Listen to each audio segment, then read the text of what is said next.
2, 1. I'm a Barbie girl in a Barbie world. It's the Inside All Day podcast. Where we won't last. That's a good point. I don't know how YouTube's going to like us. All right, maybe you're Chris. an Oppenheimer girl in an Oppenheimer world. You know, creating fission is your mission. I like that. That's what I was trying to come up with earlier and just wasn't quite coming together right. It works. It did. Well, we are the Inside All Day podcast. I'm Nadia. I'm joined by my lovely husband. Hello. I like this. This is Bizarro World. We're doing a flip flop. Hey, for Yeah. Barbie, I think it's appropriate. Yeah, I love it. So today we're going to be talking about Barbenheimer. Barbenheimer. Why can't I do this? And I will be your lovely co-Ken host, Chris. You're Ken enough for me. Bring the Kenergy. And then The Witcher. And then we're going to kind of round it out today with some comic books because we haven't talked about comics in a while. No, it's been a hot second. Yeah, we brought our top 3 favorite comics to talk about. Well, I wouldn't know favorite, but at least the top 3 we currently recent reads. Yeah, Recent reads. Yeah, we'll go with that. So shall we get into Barbie? Let's go party.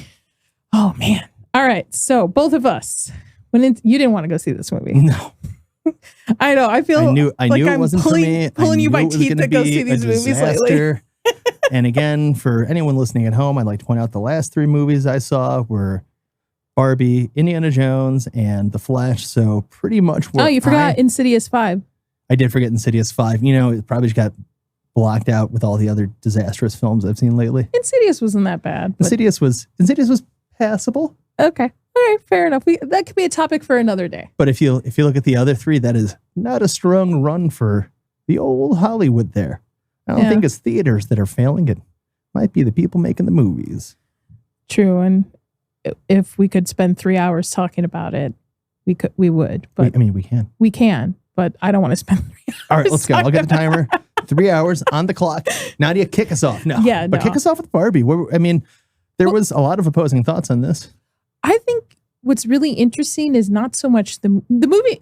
We'll get into the movie for a second. But what I think is really interesting is the conversation around the movie. You know, not Oppenheimer. We'll get to Oppenheimer. But I'm just saying it's either everyone really likes it, everyone really hates it, or there's it's all right in the middle. And I think the conversation around it is what's driving people to go see it. I think today it was reported that it finally hit $1 billion.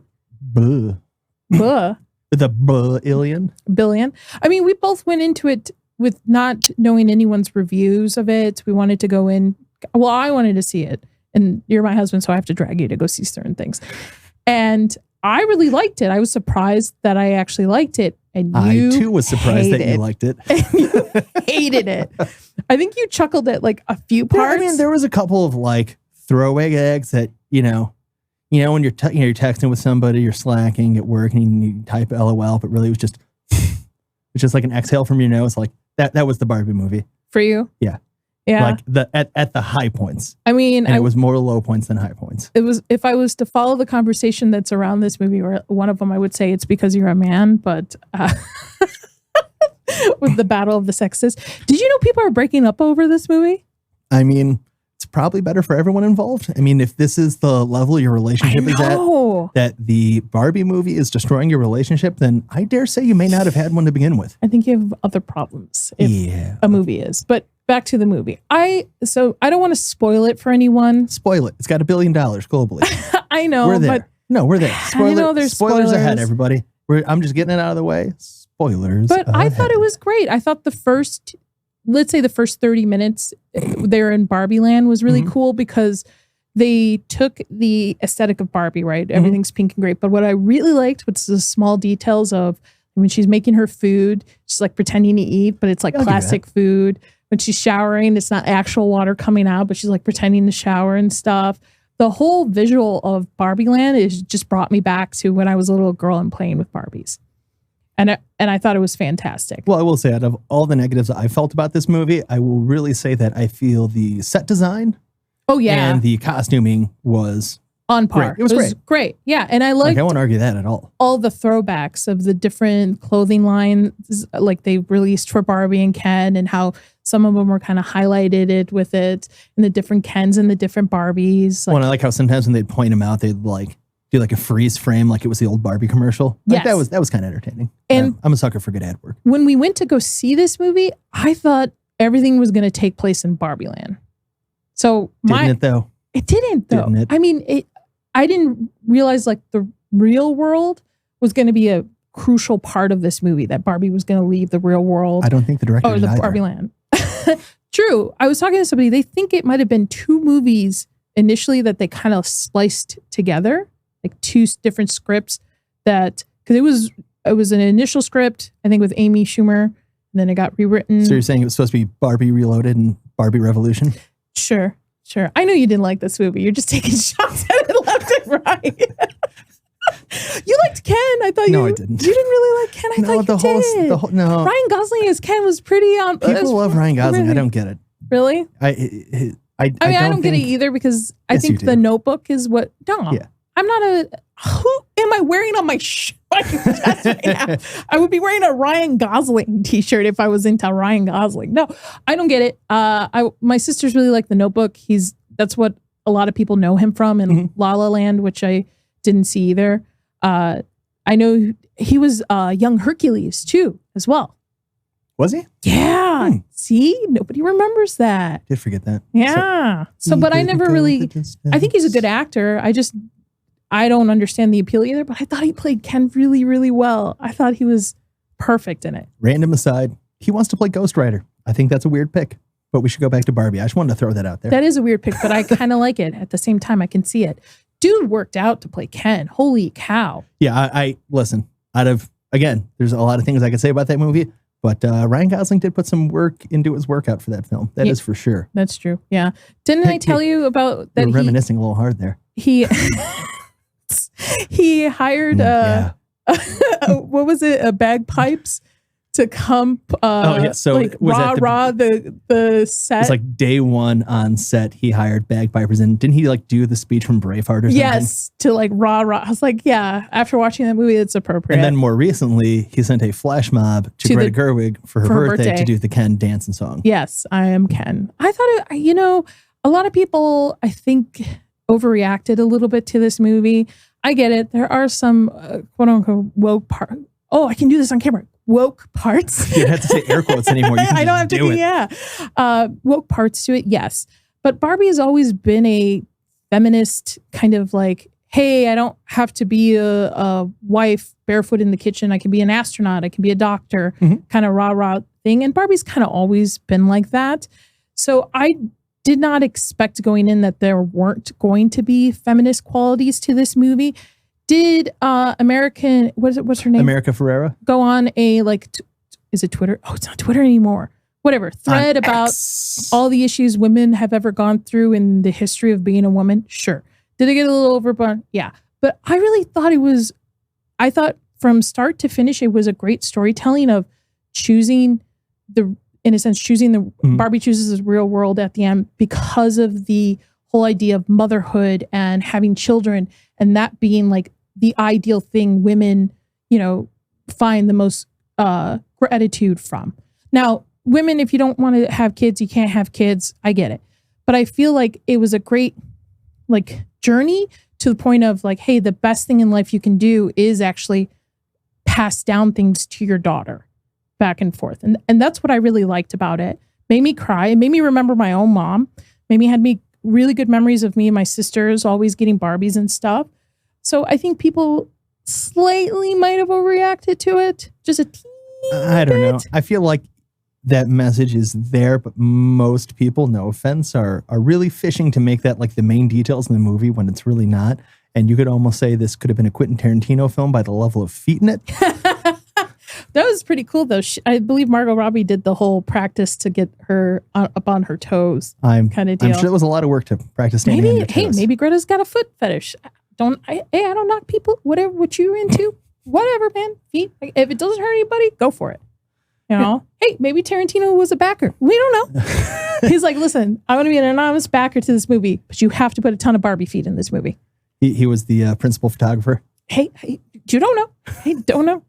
But I will say one thing about this movie. The one thing that could be removed from this movie is what's his face that they made a big deal about him being in it. Will Ferrell. Oh well, yeah, that too. But he made me chuckle at the end when he saw pregnant Barbie. He's like, ah. Yeah, that was. I think that was the. It wasn't even it wasn't even that it was the joke. It was literally just his reaction. Yeah, thought we just continued. I thought I got rid of you, Midge. Yeah. like it was accidentally Shang-Chi. That's Simu Liu. Little by little of what's coming out from backstage. I don't think anybody because I think Margot Robbie was asked, hey, out of all the cast, who was themselves as, the character in the movie? And she named him. And I was like, oh, no, he must not be fun to work with. I don't know. I mean, he was fun in Kim's Convenience. And I thought he was, Kim's Convenience is great, but Shang-Chi, if you turned your brain off a little bit, it was fun. Yeah. But I don't get the whole, you could remove him out of the movie and the movie would be fine. I don't know. I don't want to be that guy, but be that guy, Chris. It's our podcast. Be that guy. It is our podcast. Yeah. I don't know. I feel like he's getting used as a token Asian guy now, and that's not cool. I can see that. Yeah. I mean, he blew up with Shang-Chi. Yeah, Shang-Chi. He blew up with it, so he's obviously people are just going to put him in things to drive people to it, and maybe they were trying to that's the appeal to the men. Appeal to the men because he was in a Marvel movie, so the appeal is like, hey. Let's put in people that men can kind of... That is as much of a stretch as Barbie was a good movie. I liked it. I know you like that. I'm talking too much. Give me your opinion. That's fine. Hold on. Give me your Kennedy. Get up my notebook here. I mean, full energy for you here. I mean, we were talking to cross it off. We talked about feet. We talked about costuming and good sets. I mean, the whole thing was, it starts off as... Do you think it was man-hating? Yeah. Really? I do. I think, listen, I know you're sitting there's a lot of, it's a feminist movie. There's going to be feminist energy and points that, listen, I totally get that. It's a Barbie movie. I expected that coming in. You can accomplish all of that without the level of just shitting on general men that they did. My favorite example of this is when they make fun of the dad when they're in the car. I knew you were going to go with that. Well, because it's such a shitty example of how they treated men. Well, it's a perfect example of how shitty they treated men throughout the whole film. Because they're like, yeah, dad's useless. So here's dad who didn't grow up in a bilingual household who's attempting to learn Spanish or, whatever language it was. And for his wife. And kid, for his wife and kid. Yeah. What an asshole. Yeah. Somebody brought up a good point to me that it would, and I could see it because when Ken goes into the real world, he's finally seen and the idea of patriarchy is brought up and the fact that, he's able to see that men are able to be, in a sense, be equal to Barbie in his mind, right? Accomplish so much. And it would have been dare we be equal? Better, I think, if Ken saw more of a strong father figure and using the dad to be a strong father figure in that family. Ken Sr.? And to be like, this is what a man is, like a provider, a protector. But it's the Barbie movie. You were never going to see that. I know, but that would have been an interesting point. Yeah, the dad was kind of throwaway. Especially at the end when he tried to use his shitty Spanish to talk about his girls and stuff. To talk to his girls and stuff. Yeah, I mean, they just needed... There was no need to drag him for that. And it was all kinds of... this has been hashed out over and over and over again through many a podcast. We don't need to sit here and just talk about that the whole time. We could talk about other things that happened in the movie involving that family, like how there's just a general, mom and daughter don't get along. And then it kind of generally gets resolved through no reason at all. I love when she called Barbie, the teenage girl, when Barbie finally goes into the real world. And because the whole point is Barbie is starting to have thoughts of death and, in a sense, the meaning of life and death and stuff in her head. And so finding out that she has to go find the girl that was playing with her in the real world because the girl is sad. This is just really dumbing this down. Really sad. So she goes to find her and this girl is just I feel like a satire on what teenagers are nowadays. In a sense, somebody who would just read headlines and called Barbie a fascist. And I think it's not that she was calling Barbie a fascist. I think because teenagers think now that, oh, this is cool to say. I'll be an in kid if I call Barbie whoever a fascist and stuff. And everybody's like, well, she doesn't like her mom and stuff. No teenager likes her parents. Well, who said it better? The young daughter or George Lopez in the Blue Beetle trailer. But I think Batman is a fascist. In this movie, it's the idea of the teenage daughter of how she is it's in a sense a joke on this generation of kids who don't really do their research, kind of read just the headlines, think it's kind of cool but to it wasn't to played be out like as a joke when they first introduced her. It was played out as a serious story point. Yeah, like, the fact that she lightens it by the end doesn't change that that's how it was presented in the beginning. I could see that, but it also plays, I don't think there was enough of a background story between the mother and daughter of why there's a distance. I mean, I get it. Teenagers don't like their parents, right? Everybody goes through that stage where you want your parents off your ass and stuff. I get it.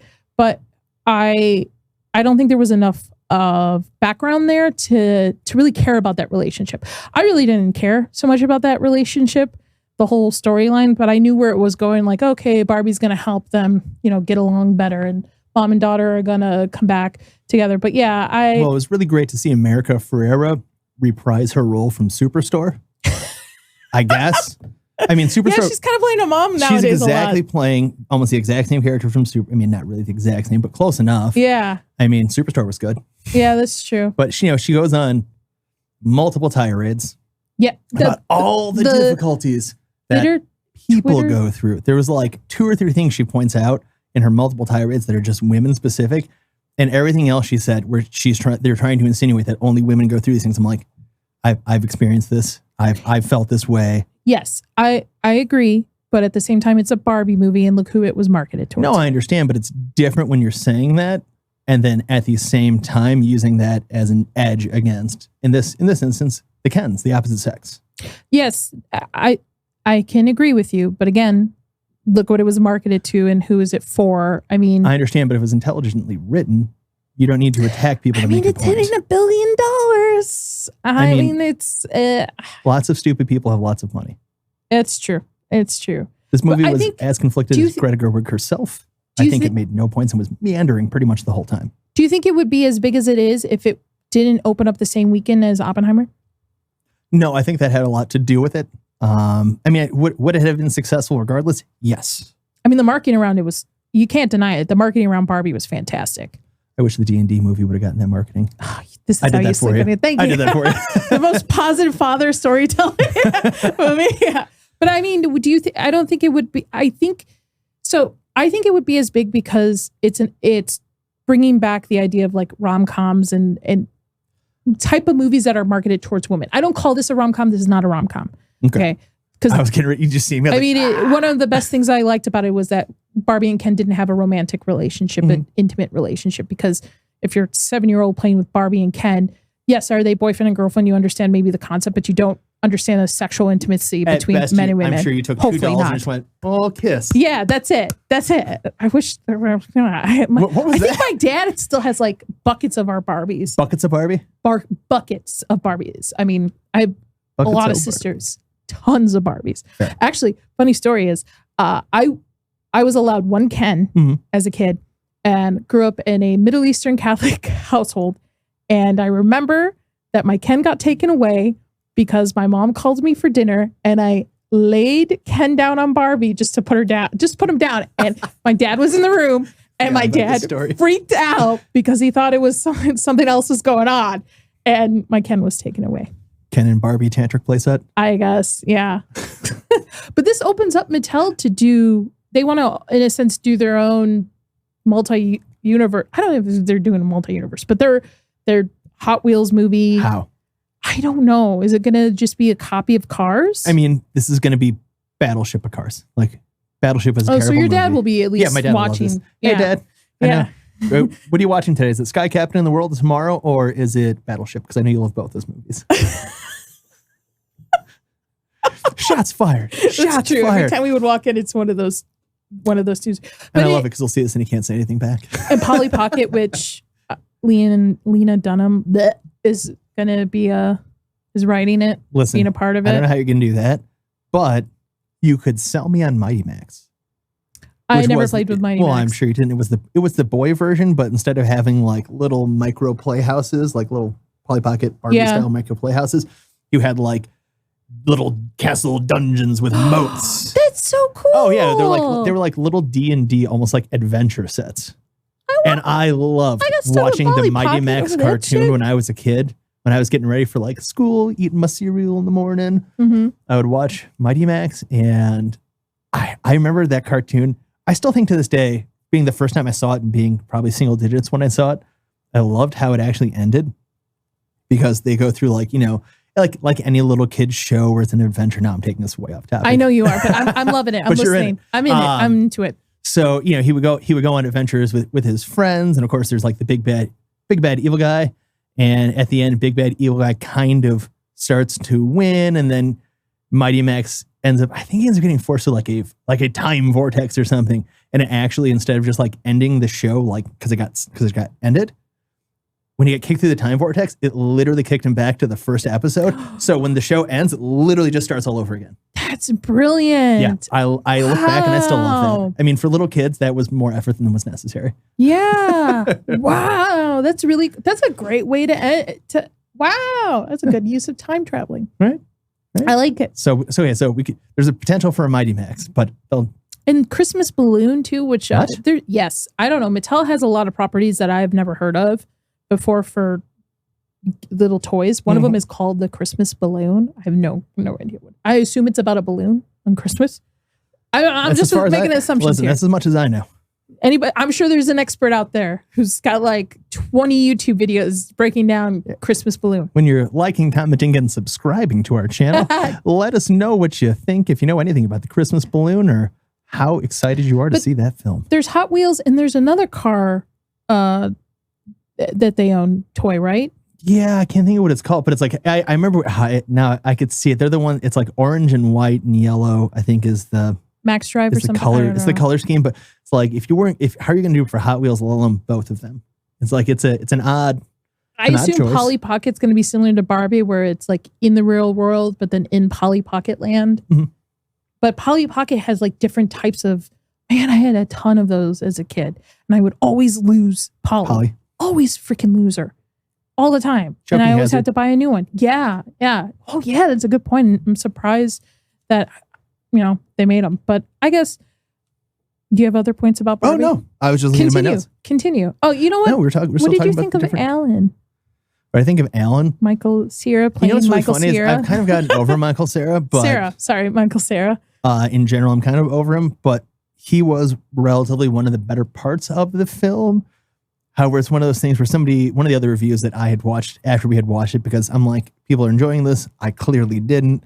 I'm not above hearing what other people have to say. And it's really interesting to see it pointed out that, like, really, when you get into like the climax of like, let's save the Barbies. Well, it's like, who was really like the friend zone pushing all of Alan? this? It was friend zone Alan, and what was it? Weird Barbie? Is that what they called I her? liked Weird Barbie. I really actually, because I had a weird Barbie. But then you remember, America Ferrera has her like, oh my God, women speech. Yeah. And then it's the Barbie wakes up and out of her brainwashing, they call it. And that's, why am I wearing this dress? That's right. You wouldn't. You're a physicist. That was almost verbatim a line from the movie, because God forbid a physicist would want to dress sexy. Of course. You want to be taken serious. Barbie, I mean, the movie opens as another one. I'm stealing this from a different view because it's such a great way of putting it. It's a dystopian utopia. Well, okay. So a lot of people said it's destructive of motherhood in the beginning. I honestly think it's a little bit of a stretch. It's a take from Space Odyssey, and it's a take of, yes, before Barbie, the only thing girls had to play with were baby dolls. Mm-hmm. What do you do with a baby doll? You feed it. You change it. You take care of it like a baby. It's just what it is. It was just like in Space Odyssey. I'll give you that. I don't disagree with you. Just in Space Odyssey, it is an evolution. Yeah. Barbie's an evolution to where, okay, now Barbie can dress up as an astronaut. Mm-hmm. Barbie can dress up as a doctor. And, you can play like that. And you can actually like have, I think, more imagination because you have a playground in a sense, instead of just like, okay, what do? I feed the baby. I change the baby and stuff. So I think saying it's a destroying motherhood in the beginning, I think it was just like a cool way to introduce the fact that Barbie gave little girls a different thing to play with instead of a baby doll. Yeah, an evolution and disruption of the young ladies' toy industry. Now, I did not like the fact that, and I knew about pregnant Barbie. I remember that being such a big controversy when it came out because people were looking at it like, one, Barbie's supposed to be a teenager. Mm-hmm. And two, everybody's like, oh, Barbie's a single mom. And my head, when at first I'm like, wait a minute, what about Ken? Like, obviously, isn't this Ken's kid? Like, why is Barbie a single mom? But which Ken? Ryan Gosling Ken? Simu Liu Ken? Ryan Gosling Ken. I mean, because maybe it was Ellen. Barbie had like a wedding dress. Sneaky Ellen. I know, maybe. But I don't know. I don't understand why it was canceled, but whatever. But also they had Skipper, which is usually Barbie's like little sister too. Yeah, okay. We're getting I forgot. about her. No, you're fine. I've Skipper? forgotten about the Skipper scene when where she raises her arm. Oh, and then yeah. Yep. How did that one go? Oh, I was not prepared for that one. Now, we didn't go see Oppenheimer though. No. Spoiler alert. If you know your history, you know how. Yeah, I think I know the sense. Yeah. So does Japan. And it's like 3 hours or like a little over 3 hours, I think. Mm-hmm. I can't do a 3-hour movie anymore. I just can't do it. My bladder can't do it. The older I get, the tinier my bladder gets. I just can't do it. If you're going to do a 3 hour, here's my, okay. I want to having another argument for bringing back intermission. Bring back intermission. I want my slice of cake. Or make movies 2 hours or less. I'm game. I'm game. I can see that. And then if you want to do more than 2 hours, do an extended version on Blu-ray release or digital download or whatever. Mm-hmm. But make it so that your storytelling can be done in 2 hours or less, or give me an intermission. And I don't need a long intermission. I need like 10 minutes. Go pee. You say that I think you need at least 15 because if everybody gets up at once, there's going to be a lot of people at the concession stands. There's going to be a lot of people rushing the bathroom. There's going to be lines. I think you need at least 15. And plus, it'll allow people to get popcorn, get more soda. It'll make theaters more money because people are getting more snacks. I think it also would drive people to go see the movie more because I think a lot of people, like myself, who choose, it's 3 hours long. I'll wait to stream it so I can do it in the privacy of my own home so I can pause it so I can get up and pee. I think the last time I saw a movie that had an intermission, and if you would even call it this, I'm tweaking and cheating a little bit.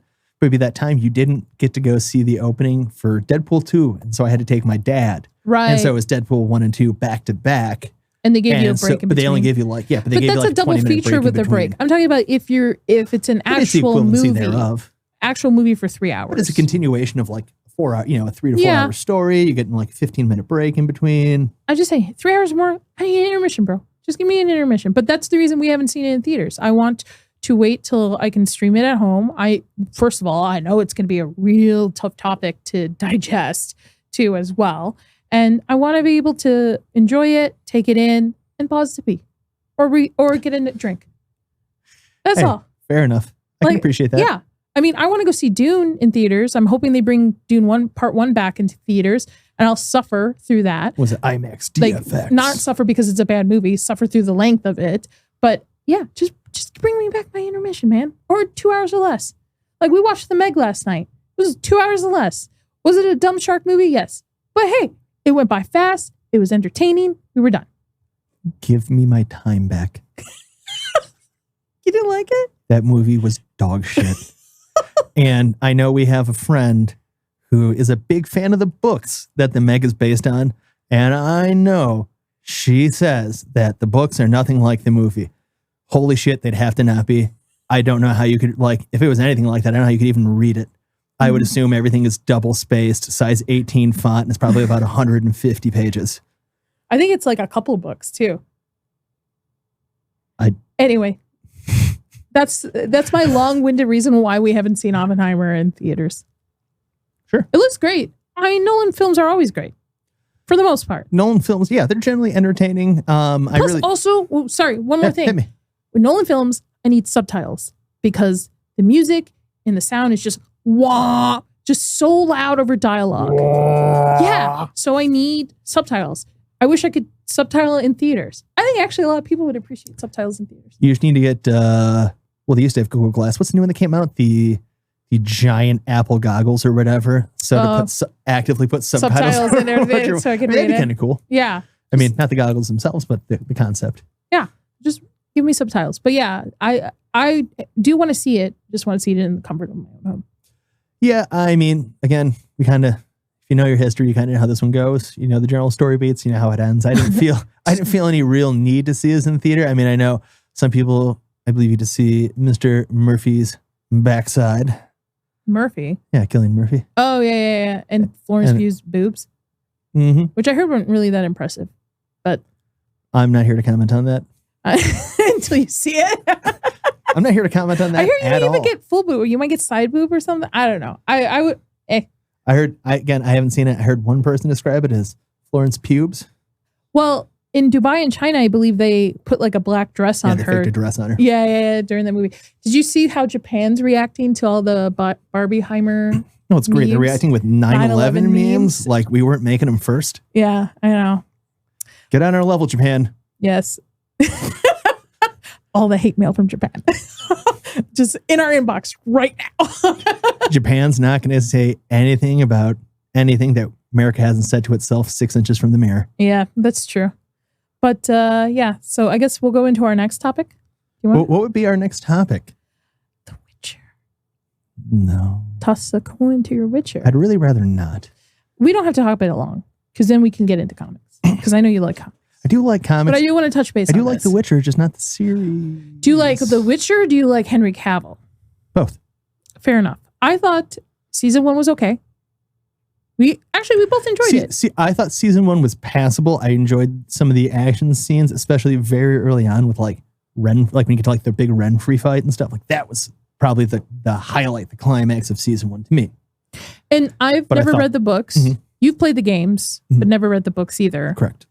And Wild Hunt is supposed to be... I played a game. Isn't it supposed to be like one of the best games ever made? Some people would say. It has a giant fan base, which I absolutely understand from the little bit I've played. I could, even from how poorly executed the show was, I can see the bones. You know what I mean? Mm-hmm.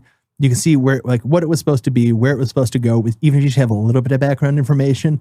And I think that's just one of the things that makes it so sad, is it was so ripe to do just an amazing show. You had like the best fan cast, and then they absolutely stuck, I don't know, their heads in their asses.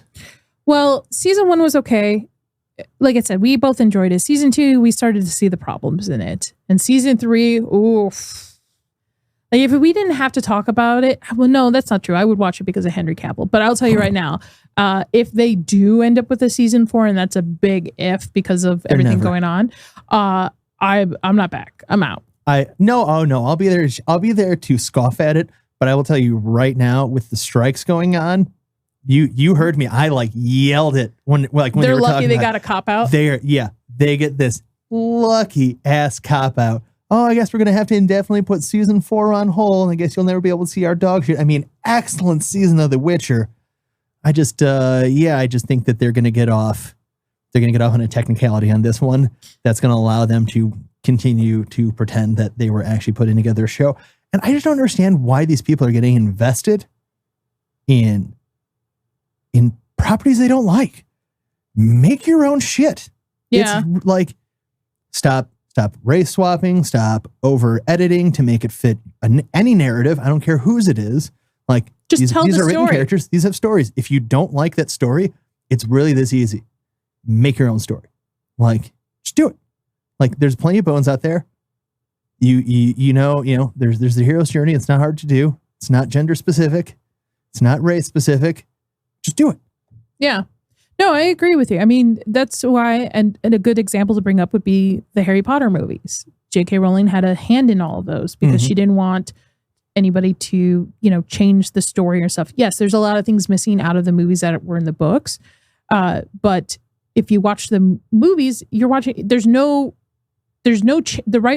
changing of what the story is.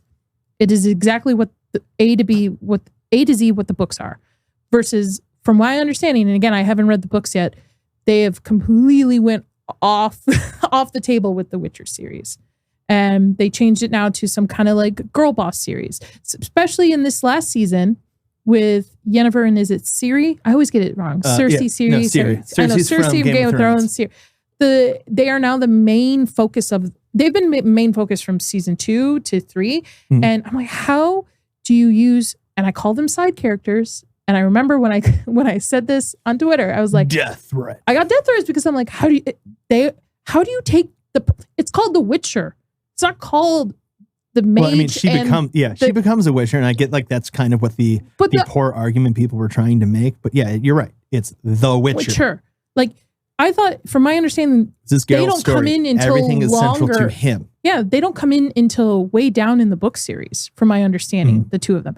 So why couldn't you they would have been better off of just doing, I think, like an anthology stories, in a sense, of him in the first season, of just like his different missions and things he's did and stuff, and then slowly introduce them into. But I mean, I'm not a writer, and I don't like to destroy IP. So I mean, I sit here and like, Witcher season 3 was a trudge.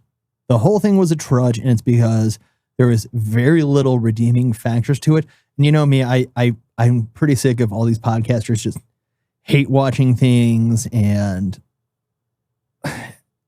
you don't have to do it. You don't have to like subject yourself to it. And I also can't stand when people review things that they haven't seen. But when it comes to The Witcher, I don't want to say this. Let me start this. Let me back that one up. Let me restart this one. I guess what I want to say is I like to look for redeeming factors in anything that we're talking about. I feel like that is not something a lot of people do. So I think it's really important that we do it. And I think that The Witcher season 3 is one of the hardest things I've had to think about in order to come up with something positive, because even like the air quote good parts there are still just like passable parts. The costuming was dog shit. The acting was dog shit. The backgrounds, any of the special effects, it was all shoddy and terrible. I mean, yeah, if you compare it to season 1, even part of season 2, just the quality of it. And also, I would compare it to things from like 4 years ago, and it still wouldn't hold up. It felt like they just were like, okay, let's write a story about Yennefer and Ciri. What are we going to do with The Witcher? And they just kind of like, okay, he's off doing this. We'll have him wounded, and we'll have him doing this and stuff. Like, you're right. I think they should take it as a win that they don't get a season 4. Yeah, I really do. I think what they're doing is if they rush to tell people that they're not doing another season, then it's admitting defeat a little too readily. I think they're trying to give it a little bit of a time gap. They go, all right, guys, sorry, it's just never going to happen. Maybe. And spoiler alerts for everybody, Liam is not in this. Like, you don't get a look of what Liam's going to look like as The Witcher. And I don't know if they did film it and they decided to cut it because of the amount of shit they're going to get for it. But yeah, the only reason I was watching this. Yeah. By the way, we were watching it. We were watching some behind the scenes stuff together. And one of the things that was said was that weren't they editing this while it was still being released? No, that was a different show. That was Secret Invasion. Oh, right. Yeah, I'm confusing Secret Invasion. The show that nobody watched. Yeah, everybody forgot about. Sounds like they didn't need to edit anything. Yeah, I didn't even watch Secret Invasion. I just watched my friend Roman's review on it, and that was good enough. I was like, oh, I don't have to suffer through this. Perfect. But yeah, I would not if you're a fan of Henry Cavill, I would watch it as his like last season, right? I wouldn't even watch it then. But I mean, it's sad because of how much they cut him down and cut him out. Everything was bad. It was like, but you could tell when he talks about it, and he talks about it very professionally, because I would shit on those people left and right, how much class he has and how much he really was passionate about this. He did the work that every one of those actors, directors, and writers should have done. Read the books, play the games, understand where it's coming from, so you understand what fans want instead of throw up. They didn't care. What they were excited about is they got an IP that they knew was going to automatically draw eyes because they had a fan base, and they said, here's my message. And it's going to get another book. I guess the writer said that he's working on another, and it's been 10 years from the last book. So where's the next book, Ger Martin? Yeah. If this book comes out before, I'm telling everybody, they're never gonna he's never gonna finish that series. It's never gonna happen. I know. He has zero intentions. Yeah, I mean, he made all his money. He's old. He doesn't What does he care? Yeah. What are you going to do? Yeah. Nothing. You already gave him your money. Yeah. He's already old. He's already enjoying his life with his money. Like, and later. Speaking of writings and stuff, I think we're done with The Witcher, right? Do you have anything else you want to add? No, I think we covered it all. There wasn't a whole lot going on with the whole thing. I mean, it's very girl boss. If you like Girl Siri and boss, Yennefer, everything like watching, shit. yeah. Poorly acted, Yeah. poorly paced. Bad send off for Henry Cavill. Yeah, it was just really. He kind of just like walks off I guess I'll end it into on the this. fog. I'll end it on this. I know I've said this a couple of times, but for me, the reality of the situation is, I know Cavill had talked at some point about Warhammer 40K I don't with know how Amazon. much. I don't know if it's ever going to happen. Hey, listen, if there's one thing you listen more than Witcher, it's going to be 40K. I know. And I am 1000% here for it. I will say the most positive thing I can say about The Witcher 3 is how excited it gets me for the possibility of a Warhammer 40K. Amazon, Cavill, I'm looking at you. Well, it's tricky with the Amazon studios. Sometimes they have bangers. Sometimes they have Rings of Power. Well, the other problem too is Games Workshop is like who owns Warhammer is like super tight-fisted and finicky about like letting anybody. But I mean, it'd be a tight ship, like really tight ship. It makes me wonder how, because I believe Amazon's or was doing at some point with from House Dr. Sleep Flanagan. Mike Flanagan. Thank you. Doing Dark Tower you series. like Mike Flanagan. I don't dislike him. I know. I don't know why names are so hard for me all the time. I can't even say hey, you know what? Every time I give shit for somebody saying my name incorrectly, I should just remember how I never can say anybody's name correctly. Hey, fair enough. Anyway, let's get into comics. How about that? You want to get into comics already? Yes. All right, let's get into comics. So we decided to bring our current favorite 3 comics to recommend. Our most recent I would reads. say no spoilers on these, right? We're not going to give away what happens in them, but just I might read the synopsis off the back, talk about some of the things I enjoyed about it. I might open to like a random page just to point something out, but you're way more prepared on this than I am. Well, I don't have a specific page picked out. Do you want me to go first then? No, I can go first. I mean, I'm not going to be as detailed as you, but sure, go for it. We're fine. Well, I was going to say, like, we both have very different tastes in comic books. And they're about to be shown. Yes, neither one of us have actually read any of the other one's 3 comics. So, I've read a little bit of Last Ronin, but not that one. No. Well, ladies first. Tell me about the Silver Coin. Oh yeah, Silver Coin. This is an anthology book, so it's short stories in it, but they overlap with each other. Scott Zdarsky? Can you guess what the silver coins are?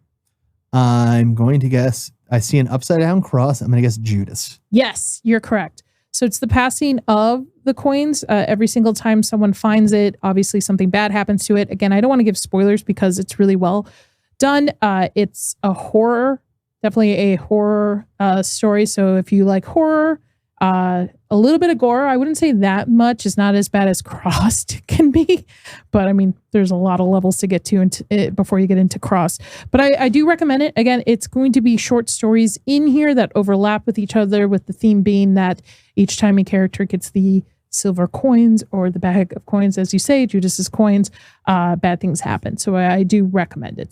The silver coin. All right, fair enough. And then, right straight in line with that, absolutely not. I'm bringing it back. The Last Ronin. Teenage Mutant Ninja Turtles. And if you don't know anything about The Last Ronin, it is, in fact, Teenage Mutant Ninja Turtles.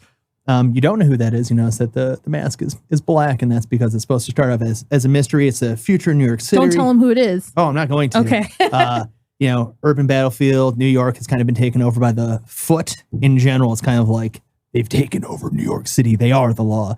And there's been some bad things that have happened, and it's kind of about how those happen, who the Last Ronin is, and kind of bringing everything full circle into an end. Would you say it's Turtles for adults? Absolutely. In fact, it is so Turtles for adults. One of the coolest things about this that I heard the other day is that they are theoretically actually working on a God of War style video game. Oh, that's cool. For the Last Ronin. And it is gorgeous. It is all the good kind of dark angsty. There's great action, especially whether or not you grew up with the Turtles. This is a great story. I think even if you just have a passing baseline interest in the Turtles, I think this actually ends up being a pretty good story. The way it ended was pretty good. It got me it got me in the feels a little bit, and yeah, it's a big recommendation for me. Very nice. I like the art style. Yeah, it's really cover's great on it. So how about you? Would you bring in it next? My next one is The Nice House on the Lake. So basically, it's an end of the world type of story where a bunch of people are invited on to a lake house by a mutual friend. The friend turns out to be something a little else. And basically, they're all taken to this lake and they find out when they're there that the world is ending. And the story is really great. It's again another horror book. If we have a theme with me, and the relationships between the characters are great. The art style I think is really great too. Well written. I just want that hat. Yeah, it is one of the current comics that have been recommended the last couple of years, and I would say if you like horror with a little bit of thriller, they do a movie character development, a movie, something like that. Not that I know of, but it's great. It has like where is it? Different things like references of notes they've written to each other and stuff. That's kind of fun. So yeah, I do like highly recommend this one. I just got volume 2 to read. So from DC's Black Label. Yes, this is from DC, and my first one was from Image. Yep. So the Turtles is IDW as always, and for my next pick, I'm moving over to Image. I used to be a big Marvel DC guy, but I'm just so over how terribly written everything's become that I'm exploring other avenues, and that's when I'm going to move over to the Massiverse, to Rogue Sun. I don't know if anybody's been reading any of Radiant Black. This is going to be in that same universe. Radiant Black is excellent. I should have brought that instead. But I have actually really been enjoying Rogue Sun, especially because I feel like, was it Boris Kitt from The Hollywood Reporter actually kind of nailed it. Traditional hero storytelling, styling, and a throwback sensibility in a well-told and fun manner. Power Rangers? Really does. No, not this one. Well, this is actually kind of like mystical Power Rangers, I guess, just a little bit. Yeah. But it's just the one guy. It's about, it's about the Rogue Sun. It takes place in New Orleans, which is a great, you get a lot of settings in New Orleans. So that's a lot of fun. It's their own little hometown hero, and it's the Rogue Sun is their version of Spider-Man. Essentially, he's their hero, their Superman, their Batman for Gotham, and the story starts with the power getting passed on to another person, and it's how they're connected, why they're connected, how it's going. It's a really kind of, like they said, it's a great throwback to kind of classic superhero storytelling. I'm trying to think of the best way to really describe this, because it really did just give me those like well-written old school start of a superhero career vibe. And it's not overly written. It's not underly written. It's not trying to be something it's not. And quite frankly, I know I brought volume 1. I just finished volume 2, and that is the first issue of volume 2. I'm trying to think of what number that would be. It's probably 6. I'm trying to think where these come in. But literally one of the coolest things I've seen anybody do in a comic book in a long time. It kind of, without giving anything away, and this is really generalizing it a little bit, but they kind of do a choose your own adventure in the beginning of that. Oh, that's cool. And the way it gets through it was really awesome. I was really impressed with the idea and the storytelling. I haven't seen anybody do anything like that. For instance, it's been a long time since there's been a really good fan interaction. Also, again, Rogue Sun's part of the Massiverse. For Radiant Black. Yeah. And I love Radiant Black. I know. And like one of the things Radiant Black did that I thought was super cool was they did a QR code vote to see they kind of having like a battle for a MacGuffin, and it was a fan vote to see who would end up with said MacGuffin, and it was just really cool to see them kind of go back to a fan vote, really give the control back to the people who are enjoying it, and so I'm a big fan of Massiverse in general. I've been really enjoying Rogue Sun. I think the best two to come out of the Massiverse are anything Radiant and Rogue Sun. Inferno Go Red's okay. Dead Lucky was okay. The Dead Lucky, but big thumbs up for Rogue Sun. Cool. Oh, and my last book, I guess. Yes. Something is Killing the Children. I love the cover. I know, it's great. The artwork is fantastic. If you like Harrow County, it is in the same vein as that. It's basically about, let's say, like a secret area of the government. I'm willing to bet it's about something killing the children. That basically kills the boogeyman.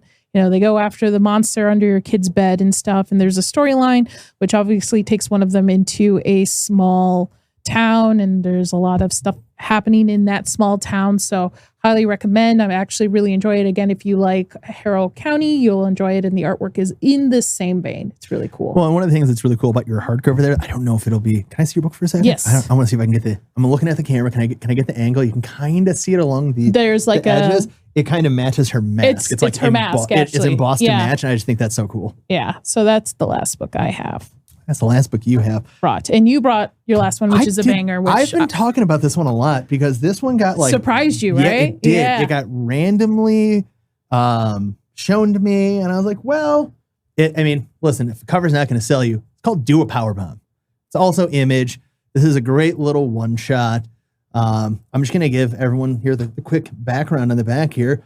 Luna Steele Rose wants to be a pro wrestler, but she's living under the shadow of her mother, the best to ever do it. Everything changes when a wrestling-obsessed necromancer asks her to join the grandest pro wrestling tournament of all time, which is also the most dangerous.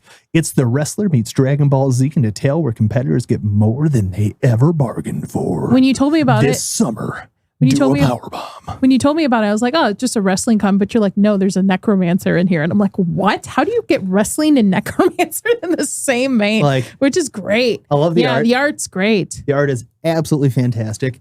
The story is great. There's enough little twists and turns. And for just being like, you know, not like the biggest comic in the world. It's not teeny tiny either. One shot. But the amount of story that they like, it's so well written, so well paced.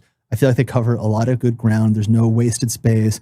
There's no, I can't say I was really left with any like questions or that's great. Wanting. I really feel like this is a really good, like complete package. And this is like I said, this was kind of randomly shown to me at a local comic book shop.